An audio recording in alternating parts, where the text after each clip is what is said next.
In this video, I'm going to go through the commands or the features within the adjustments menu within Pinta. Now before I actually bring up Pinta, I'm going to show you my website, and below the video on YouTube I'll have the link to my website where I go through and illustrate each individual command or feature within the adjustments menu. So I start out with showing you what Pinta looks like, the home screen, and then I show you just the adjustments menu, and I zoom in closer, and then we'll go over those each individually separately. Now with the adjustments menu, this is a very powerful menu, even though it doesn't contain a lot of commands. I'll go through and break them down one command at a time so I can illustrate the difference between them. Now you got to remember, each individual command can be combined with other commands, or you can use just a selection within an image, or you can use an entire image. For the sake of this video and to reduce the length of it, I'm going to apply each command to an individual image, to the whole image instead of sections of it, so that way that you'll understand how it works. Eventually in the future, when we start learning more about Pinta, you can learn that you can combine these images, and at the very bottom, just the tools that you see here in the adjustment menu, at the very bottom I show you how I combine some of the tools to get, the before, after, the before, the after, the before, the after, before and after. So it's just the tools in this menu where you can enhance your documents or your images to where it really improves them just by using just these tools. Now you can really increase them by adding them with effects and additional add-ons or add-ins that you can put within the program. Now from time to time I will be referring to my web page as kind of my show notes to keep me in line or in order so where I don't forget to include something. So let me quickly tell you what the adjustments menu is, and then I'll bring up Pinta with an image. The adjustments menu, it does contain commands which modifies the colorizations of pixels in an image. Each of the default photo editing adjustments in the menu have associated keyboard shortcuts, which you see here. But because I'm using a mouse and using it on the screen, for those of you on YouTube looking at a video, you really don't see when shortcuts are executed. You'll just see the results of them on the screen. So to help you understand what I'm doing, I'll try to rely mostly on the mouse. But if you look, each command within the adjustments menu does have a shortcut associated with it.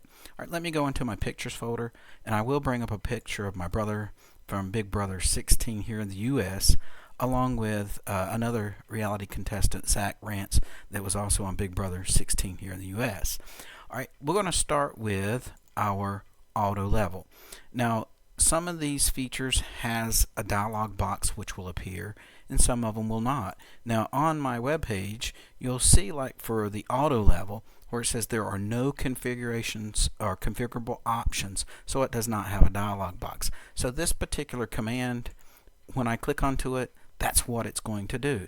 It's going to take your darknesses and kind of lighten them up, and it's going to take where the bright areas are and kind of darken them. That's what it's doing. It's auto leveling. It's trying to level out the colors within the image. So there's the before, here's the after. So I'm going to hit the undo and then the redo. You can see what the auto level does. Now if you go back here, see the darknesses in the background. When I hit auto level, it increased the darknesses, and some of the bright colors it dimmed them. So it tries to level out the colors within your image. So that's what the auto level does within the adjustments. Now the black and white's pretty self-explanatory. It will take a colored image and convert it to a black and white image or a grayscale image. Again, there's not going to be a dialog box with this command. So when I issue the black and white command, as you can see here, the image went immediately from colored to black and white and grayscale. So there's your original, and there's the results of it. The next one, where you have your brightness and your contrast. When I click this one, it will bring up a dialog box. So as you can see here, here's my brightness and here's my contrast. I can control it by moving a slider over to the right or reducing it to the left, or I can move up and down the numbers. Now for the brightness, and you should know what that is, that's used to make your image brighter or darkness, and then your contrast is basically used to adjust the difference in your luminance between your color tones. Now when I take, like for the brightness, if I increase it to the right, now you kind of have to go a little bit, and you can see it's affecting it live. So it's making it brighter and brighter. Now it's originally at 0 by the default. I can go to the left and I can decrease the brightness of my image. So if you've took a picture and it's overly bright, like you're in the sun, or if you had a flash on a camera that went off, you can decrease some of the brightness by reducing the brightness on it. Now let me try to take it back to 0 so I can show you the contrast. Now the contrast, as I mentioned before, it's used to adjust the difference in luminance between your color tones. So if I increase the contrast, as you can see here, it's really making it stand out. It's giving it a little bit more details. Now I can go over and it basically oversaturates. It goes too much. So sometimes you have to kind of tweak this. You know, if I go back to 0, if you go this way, it kind of makes it more, as you can see, it makes it almost like a fog in the image here. So let me go back to 0. And if I wanted to really kind of improve the image just with the brightness and the contrast of it, I can kind of go up with my contrast a little bit. I can take my brightness back a little, and that really is a huge improvement. When I hit OK, notice when I hit undo, there's the original image and there's the result. So I've reduced the brightness from it and I've increased the contrast, which really made some improvements just by using the brightness and contrast feature. Alright, the next one on my adjustments menu is the curves. Now the curves is one of the most trickiest ones because it looks like you should be able to grab this line and just drag it up. It's not that simple. It says right click to remove the control points. Now what a control point is, you don't see them. There's one here at the corner and one here. That's the points that you're focusing on. Like for example, and there's two types of features within the curves, your luminosity and your RGBs, which is your red, greens, and blues, which is your colors. We'll focus on that in just a moment. The luminosity is basically like illumination from a light bulb. It's the brightness. So I can increase the brightness by moving it up, or I can decrease the brightness by moving it down. Now I really don't drag this. I kind of, and this is where it's tricky. You click ahead, and as you see here, it makes the line move up, and there's the control points that it's talking about. Like if I wanted another control point, I move up, and see when I clicked above it, it bent to where that dot is at. So if I wanted to remove a control point, I go to that control point, right click, and it removes the last control point. So I can go here, right click, and it goes back to the original. Now it remembered the state that I was at. So if I wanted to go back, I hit cancel, then I go back to this feature here, the brightness and contrast. No, I'm sorry. The one under brightness and contrast, which is the curves. So you have to be kind of, this is where it differs a little bit from paint.net. If you've ever used paint.net, you were used to grabbing the line and moving it up, and when you stopped, it created you a control point. Here you kind of know where it's at, and you click in the area that it wants to increase. I don't want to add much. I want to go in the center, pull it out, make it like a little small heel. So if I click it here, it goes up to that point. So you see luminosity increases the brightness. Let me hit reset. Now I'm going to go down, I'm going to decrease the brightness. It'll make it darker. And see, you decrease the brightness. So it's almost like the brightness feature that we used, and I still have this up. It's very similar to the brightness feature that we had here. It just gives you a little bit more flexibility by controlling different points within the luminosity line. Now the next feature within here is your RGB, and this is your red, greens, and blues. You can work on them all together, and it appears to be a blue line, and if I clicked above, and really when you click above, it's going to pull all three up at the same time. So you can work on these individually. Like if I want to work with the red, I can come down here and say red goes up. I want to decrease the green, and then I go uncheck green and say increase the blue just a little bit. See how you can work with the individual colors. Now I'm just showing you this for an example. That looks like an ugly picture, but it's to show you can work with the individual colors and move them around. And I can keep, like, go back to red and click above that, and it'll take another control point. And again, you can delete the control points by right clicking on the control point, and it goes back to the original position. So let me cancel. And that is the curves. And the more you work with curves, the better you get at it. The next one is the hue and saturations. Now your hue and saturations, you know, another basically a name for a hue is a color. So as you can see in the top, you have a slider or controller that you can allow you to change the colors. You can increase the colors by moving the slider to the right. And notice it makes a huge difference by just a small amount. Or you can increase the number here, which does the same thing as moving the slider. So it gives you two ways of moving it. Now you can change the hue by this way, going this way. As you can see, it's starting to change it dramatically. So it starts out with 0 as the default.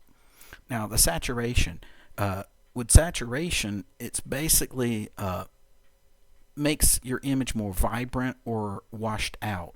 So if I go to the right, notice it makes it more vibrant.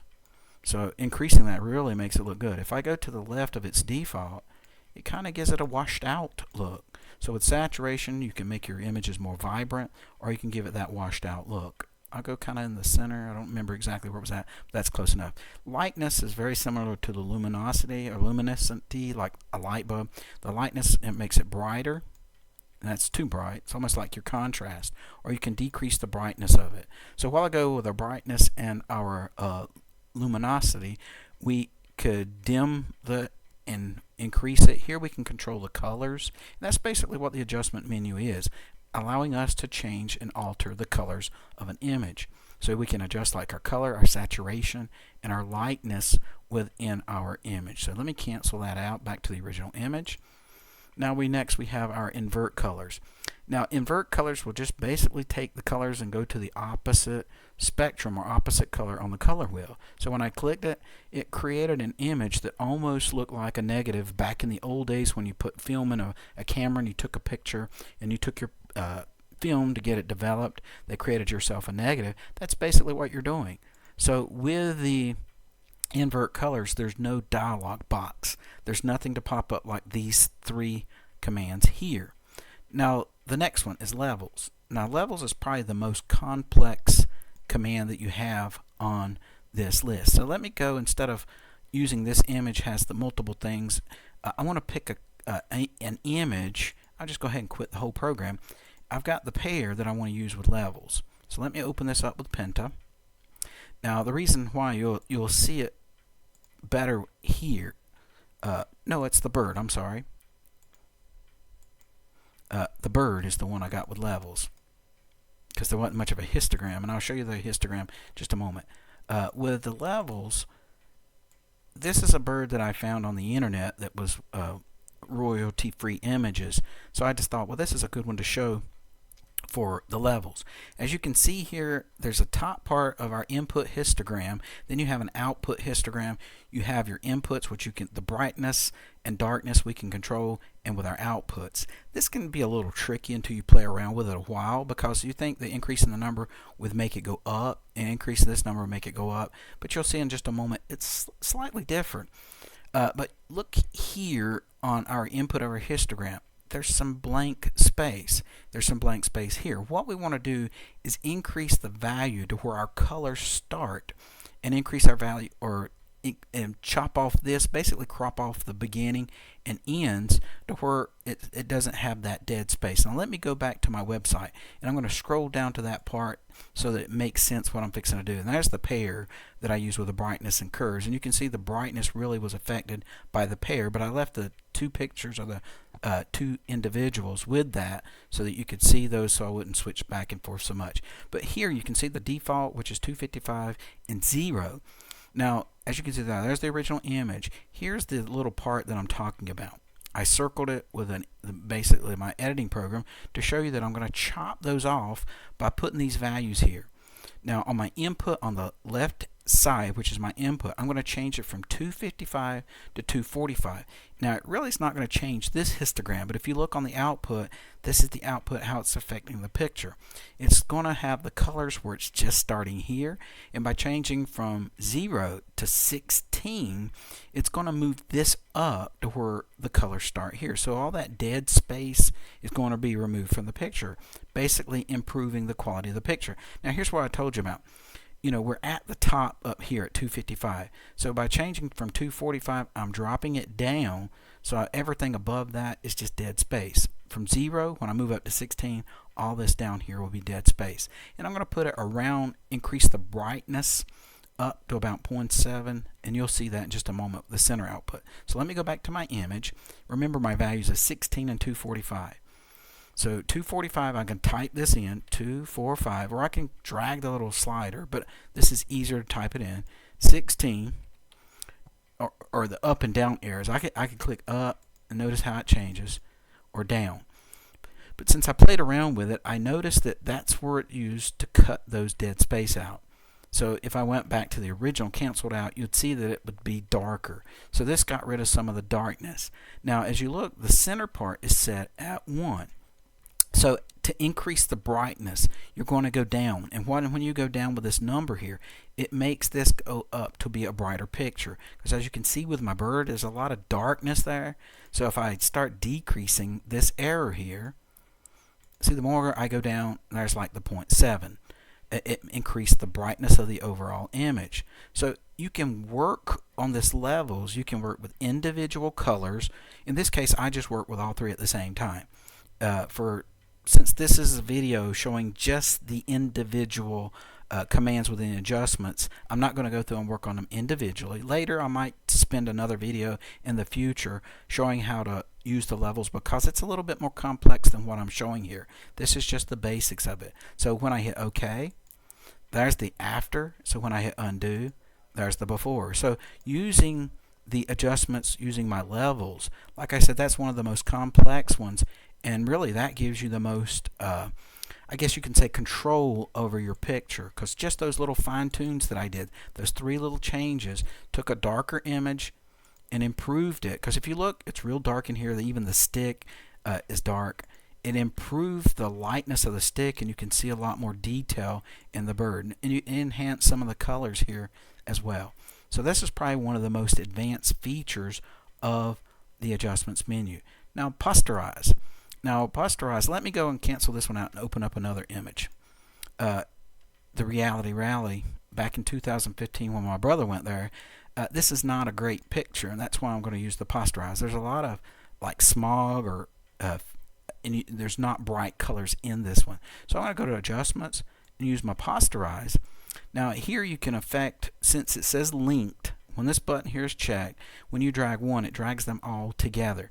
If you unlink it by unchecking this, and when you move on, you're going to affect individual colors. So basically what you're doing when you're posterizing is just basically, it's an adjustment tool designed to reduce the number of color values within each pixel. So watch what I'm going to happen when I increase it. You can't really see a lot when I go this way, but notice what happens when I go the opposite way. You can almost take it to where it looks, it hurts your eyes. So somewhere right along here was the original. So if I took it down around about here, hit OK, there's the after and there's the before. The after and before. Now you might say, well, I wouldn't want to posterize my picture. Well, when you're using layers and you duplicate a layer, you could actually go to your adjustments and you could posterize it almost to where it's fully posterized. And that's going to define your outside. You can really see distinctive outside layers. So when you do that and then take the image above and reduce the transparency, it will highlight the outsides of your images. So when you're using some of these features within your adjustments menu, don't think of it as just the output of that command. Think of it used with other features and other commands so that you can make your picture look better. Alright, the next on your adjustments menu is Sepia. Now my little nephew asked me one time, says, why don't you put me on the webpage on a YouTube video? Since he's a minor, I'm not going to put him where he's exposed, but I will put a few years ago when he came to the house showing a decorated in a Halloween contest. That's my nephew's little boy. I said nephew, but it's his son. This is what he looks like. Now when you're using the adjustments and using Sepia or Sepia, I've heard it called both ways, it just basically washes out your images, almost like makes it look into a black and white images with adding some brownness to it, giving it that old or vintage look. So here it's the undo and there is the redo. So it takes a modern day picture and gives it that antique look to it. So there's the basic or quick rundown of each of the features or tools within your adjustments menu. Like I said, you can spend more time going into these, but this is just to give you an example of how each of these are used. Now let me close without saving. I'll go back to my web page and I will focus a little bit more on the bottom images that I put here. Here you can see that I use multiple adjustments. With the little demonstration I showed you one at a time, and I applied it to a whole picture. Most of these commands within the adjustments menu, you can not just work with a whole picture. You can select, you can outline by using the outline selection tool within the toolbar, and you can adjust that effect just to parts of an image. But here's the pictures, or on the left hand side are images that I showed you in the demonstration. But here on the right hand side is where I combined some of the commands to make an improvement. Like over here, it's a lot of haze in the background. Here I took some of the haze out. You can see the color of the water. Now my brother, he's very hard to see because the contrast is not adjusted properly. Here you can look at the shirt, looks a lot better, and you can see more definition in the picture. So if you've got a camera that doesn't take great pictures, you can use just the features in the adjustment menu to improve the quality of a bad picture. Here there was a dark image. Here I improved it. I increased some of the colors. So over here it looks kind of bluish gray or purplish. Over here I increased some of the blueness to look like a natural sky. The stick was dark. I increased it where you can see the stick and the colors of the stick. Where it's dark on the bird, I've enhanced the features, and you can look, I brightened up the colors, and you can actually see the details in the bird a lot better from the results. So you can take these commands within the adjustments menus and actually use more than one to apply to a picture. Here's not much done to it. I did make it where it's more distinct, the features in it. You can see my brother's beard over here. It's a lot more distinct. I took out a lot of the darknesses from the background. As you can see here, it's a lot brighter. The guy behind the looks dark. I kind of emphasized him as well. So if you look at the dark layers here, here's dark layers as well. Over here is a picture of my mom on her birthday, and my dad coming up wanting to help her open the boxes or to see what's inside of them. Here's the same picture after being adjusted with the features within the adjustments menu. I brightened the colors, I reduced the darkness, I kind of enhanced the colors a little bit. If you look at the room behind in the next room, how dark that wall is, here I increased it. So sometimes just making some minor adjustments can improve the overall picture quality, and that's just using the features of the adjustments menu. So as we learn more in Pinta, once we go through all the features of Pinta, then we'll start making a big, not really a big project, but a project where you can see how powerful Pinta is. But by just looking at the images at the bottom, just looking at the features of the adjustment menu shows you that Pinta is a very powerful program just by the adjustment tools. Hopefully this has helped you understand the adjustment tools and how to use them in Pinta. And have a great day.